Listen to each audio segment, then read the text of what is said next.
মানুষ তীর্থে কিসের জন্য যায়? তীর্থে মনের শান্তির জন্য যায়, তাই তো? কিন্তু তীর্থে গিয়ে যদি মনে শান্তি না হয়, না পশ্যম কুত্রচিচ্ছরম মনঃ সন্তোষকারকম।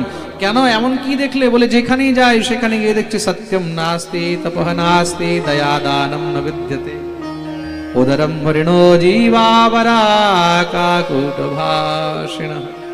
মানুষের মধ্যে সততা নেই, মানুষের মধ্যে সততা নেই, তপস্যা, কেউ এখন সাধনা করতে চায় না, দয়া নেই মানুষের মধ্যে, সেবা ভাব নেই, সন্তান নিজের মা বাপের সেবা করতে চায় না।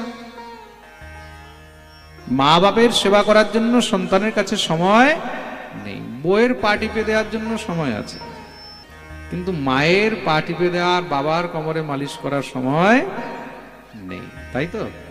প্রেম সে বলো।